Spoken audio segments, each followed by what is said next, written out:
وہ ایک نوجوان تھا، حسین و جمیل تھا، اللہ نے حسن عطا کر رکھا تھا بڑا۔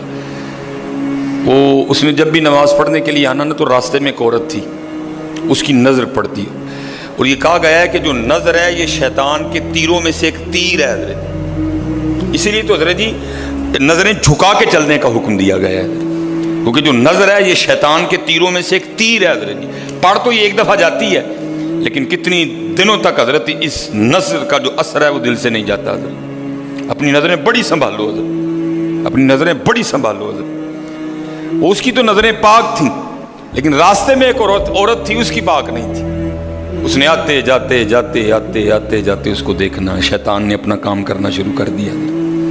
اس نے ایک دن کیا کیا، اس نے اپنی خادمہ سے نا اپنی خواہش کا اظہار کیا، میرا دل کرتا ہے کہ اس نوجوان سے نا تنہائی ملے، لیکن ملے تو ملے کس طرح۔ وہ جو خادمہ تھی ذرا پکی عمر کی تھی، اس نے کہا یہ تو کوئی مشکل کام نہیں ہے، آج ہی رات کو بات بنا دیتی۔ وہ جب عشاء پڑھ کے وہ نوجوان مسجد سے نکلا نا، وہ خادمہ راستے میں کھڑی ہو گئی، اس کو روک لیا، اس کو 2-3 احادیث سنائیں، 2-3 آیات مبارکہ سنائیں کسی کے کام آنے کے حوالے سے۔ ہمارے گھر میں مرد کوئی نہیں ہے، کچھ وزنی سا سامان اٹھانا ہے، اگر آپ اٹھا دیں تو بڑی نوازش ہوگی، اللہ راضی ہوگا، اللہ کے رسول راضی ہوں گے، کہ کوئی مسئلہ نہیں۔ اسی طرح ہوا حضرت، وہ گھر لے گئی، پچھلے کمرے میں لے گئی۔ وہ جیسے کمرے میں داخل ہوئے، وہ عورت پہلے موجود تھی، اس نے جناب اندر سے چٹکنی لگا لی اور اس کے سامنے اپنی خواہش کا اظہار کیا۔ جیسے میں نے کہا نا بڑا مشکل موقع ہوتا ہے، لیکن وہ نوجوان ہماری طرح کا نوجوان نہیں تھا، وہ قرآن والا نوجوان تھا، اس کا تعلق قرآن سے مضبوط تھا۔ اس کو یہی آیت یاد آئی، وَلِمَنْ خَافَ مَقَامَ رَبِّهِ جَنَّتَانِ، جو اپنے رب کے حضور کھڑا ہونے سے ڈر گیا، موقع بھی تھا، طاقت بھی تھی، عمر بھی تھی، خواہش بھی تھی، پھر بھی ڈر گیا، نہیں میرا اللہ دیکھ رہا ہے، میں کل اپنے اللہ کے حضور کون سا منہ لے کے جاؤں گا، کس طرح اللہ اور اللہ کے رسول کی بارگاہ میں کل جاؤں گا۔ سارا کچھ کر سکتا تھا، کوئی تیسرا نہیں تھا، لیکن کیا نہیں، میرا اللہ دیکھ رہا ہے حضرت۔ وہ ایسا خوف طاری ہوا، ایسا خوف الہی طاری ہوا، غش کھا کے گر گئے نیچے۔ اور ڈر گئی، آگے بڑھ کے کسی نے نبض نہیں دیکھی کہ زندہ ہے کہ شہید ہو گئے، انہوں نے سمجھا کہ شاید مر گئے۔ اس نے دروازہ کھٹکھٹایا، باہر سے اس نے خادمہ نے دروازہ کھولا، اس نے کہا یہ تو مر گیا۔ اس نے کہا یہ بھی کوئی مشکل بات نہیں، بھائی نام تو اس پہ لگے گا نا جس کے گھر سے لاش برآمد ہوگی، تم ٹانگیں پکڑو میں ہاتھ پکڑتی۔ انہوں نے تھوڑا سا محنت مشقت کر کے نا اٹھا کے جو باہر کوڑا پھینکنے کی جگہ تھی نا، اس نوجوان کو پھینک دیا۔ اب رات پڑ گئی، بیٹا گھر نہیں آ رہا، باپ پریشان تھا۔ جب کافی وقت گزرا نا تو والد صاحب بیٹے کی تلاش میں نکلے، تو راستے میں کیا دیکھتے ہیں کہ وہ جو کوڑا کرکٹ پھینکنے کی جگہ ہے وہاں بیٹا پڑا ہوا ہے۔ بیٹے کو اٹھایا، گھر لے آئے، منہ پہ پانی کے چھینٹے مارے، بیٹے کو ہوش آئی۔ باپ نے پوچھا پتر کیا ہوا؟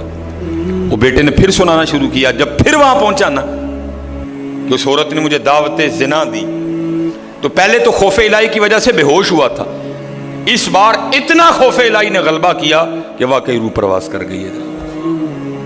والد نے راتوں رات جنازہ کروا دیا۔ صبح والد صاحب فجر کی نماز کی جماعت میں شریک نہیں ہو سکے۔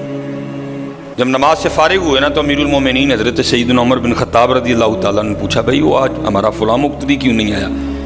لوگوں نے ساری بات سنائی، حضرت جوان بیٹا تھا، انتقال کر گیا، رات ہی کو جنازہ ہو گیا، شاید اس وجہ سے حضرت نہیں جماعت میں تشریف لا سکے۔ آپ نے فرمایا چلو اپنے بھائی کے غم میں شریک ہوتے ہیں۔ حضرت سیدنا عمر فاروق رضی اللہ تعالیٰ عنہ آئے، باتیں ہوتی رہیں۔ آپ نے بیٹے کے انتقال کی وجہ پوچھی، بیٹے نے ساری بات سنائی۔ آپ نے فرمایا اچھا تیرے بیٹے کا انتقال خوف الہی کی وجہ سے ہوا ہے؟ تو اللہ تو فرماتے ہیں وَلِمَنْ خَافَ مَقَامَ رَبِّهِ جَنَّتَانِ، اور جو ہمارے رب حضور کھڑا ہونے سے ڈر گیا اس کے لیے 2 جنتیں ہیں۔ تو چل پھر مجھے ذرا اپنے بیٹے کی قبر پہ لے کے چل حضرت ہے۔ لکھا ہے حضرت عمر فاروق آپ اس کے بیٹے کی قبر پہ تشریف لے، اس کی قبر پہ کھڑے ہو کے اس نوجوان کو باہر سے مخاطب کر کے فرماتے ہیں، اللہ فرماتے ہیں وَلِمَنْ خَافَ مَقَامَ رَبِّهِ جَنَّتَانِ، اور جو اپنے رب کے حضور کھڑا ہونے سے ڈر گیا اس کے لیے 2 جنتیں ہیں۔ اے نوجوان اب آگے تو بتا اللہ نے تجھے 2 جنتیں دیں کہ نہیں دیں؟ تو تو لکھا ہے قبر سے جواب آتا ہے امیر المومنین رب سچا، رب کا رسول سچا، رب کا قرآن سچا۔ میں جیسے ہی قبر میں آؤں اللہ نے مجھے 2 جنتیں عطا کر دی ہیں۔ بچو اس سے بچو حضرت، اس دور کا سب سے بڑا فتنہ حضرت، اس سے بچو حضرت، اور خود نہیں بچا جاتا حضرت، اپنے اللہ کے حضور بار بار گڑ گڑاؤ یا اللہ سانو بچا لے۔ اور پھنسایا حضرت ہمیں انہوں نے اس طرح ہے، ہمارے معاشرے کو انہوں نے اس طرح کا بنا دیا ہے کہ یہاں زنا بالکل بری چیز نہیں سمجھی جا رہی، لوگ فخر سے بتاتے ہیں، اور یہ قرب قیامت کی نشانی ہے۔ لوگ گناہ کر کے فخریہ بتایا کریں گے۔ آج کا نوجوان فخریہ بتاتا ہے، جی میری اتنی گرل فرینڈز ہیں، آج کا نوجوان فخر سے بتاتا ہے۔ یہ قرب قیامت ہے، یہ نشانی ہے قیامت کی۔ لوگ گناہ کر کے ڈریں گے نہیں، بلکہ فخریہ بتایا کریں گے، ہاں جی میں یہ گناہ کر رہا ہوں اور اتنی جگہ کر رہا ہوں میں یہ گناہ۔ لیکن کیا ہوگا، نیکی مشکل ہو جائے گی۔ آج حضرت جی آپ دوسرا نکاح کر لیں، اللہ سنت ہے، قرآن میں اللہ خود کہہ رہے ہیں فَإِن تَابَ لَكُم مِّنَ النِّسَاءِ مَثْنَىٰ وَثُلَاثَ وَرُبَاعَ۔ پہلے کی تو اللہ نے بات ہی نہیں کی، بات ہی دوسرے سے شروع ہو رہی ہے۔ مِّنَ النِّسَاءِ مَثْنَىٰ وَثُلَاثَ وَرُبَاعَ، پہلے کی بات ہی نہیں ہوئی، بات ہی دوسرے سے شروع ہو رہی ہے۔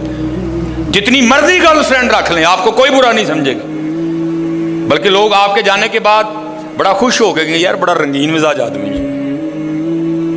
لیکن حضرت آپ دوسرا نکاح کر لیں، اسی وقت آپ لوگوں کے کاغذوں میں 2 نمبر ہو جائیں گے حضرت۔ پیکے بھی ناراض، سونے بھی ناراض، بھرا بھی ناراض، سالہ بھی ناراض، ہیں جی، چھوٹا بھی ناراض، وڈا بھی ناراض ہے۔ یہ کیا ہے؟ یہ قرب قیامت ہے حضرت۔ گناہ اچھا ہو گیا، گناہ آسان ہو گیا، نیکی بری سمجھی جانے لگی، نیکی مشکل ہو گئی حضرت۔ اس لیے بچو حضرت، اور اس کا طریقہ جو ہمیں ہمارے بڑوں نے بتایا ہے یہی ہے حضرت جی، روز سرگی اٹھو تے اللہ دے حضور رو، یا اللہ جے دن چڑھے آئے تے تیرے فضل نہ چڑھے آئے، جے چاڑے تے پھر ساڑی حفاظت بھی فرمائیں گے، سانو بچا بھی لیں گے، ساڑی حفاظت بھی فرمائیں گے۔ تو حضرت جی دنیا تو 4 دن کی ہے، جا رہی ہے، کالے وال مسافر ہوئے، چٹیاں ڈیرے لائے، کالے وال مسافر ہوئے، چٹیاں ڈیرے لائے، ویکھ محمد بخشا موت سے نہیں آئے۔ اور حضرت جی اللہ سب کو اپنی حفاظت میں رکھے۔ اگر کوئی اس گناہ میں پھنسا ہوا ہے، اگر کوئی اس گناہ میں پھنسا ہوا ہے تو میں کہوں گا کہ توبہ کر لیں سارے حضرت، کیونکہ حضرت یہ وہ گناہ ہیں کر تو ہم رہے ہیں، لیکن اس کی سزا ہماری نسلوں کو بھگتنی پڑنی ہے حضرت۔ کیونکہ امام شافعی رحمۃ اللہ تعالی علیہ فرماتے ہیں زنا وہ قرض ہے جو لے تو رہا ہے لیکن چکائے گی تیری اولاد حضرت۔ زنا وہ قرض ہے جو لے تو رہا ہے لیکن چکائے گی تیری اولاد حضرت۔ اس لیے حضرت جی اپنی اولاد کے لیے، اپنی بیٹیوں کے لیے، اپنی بہنوں کے لیے گڑھے نہ کھودو حضرت، اس سے بچو حضرت، اس سے بچو۔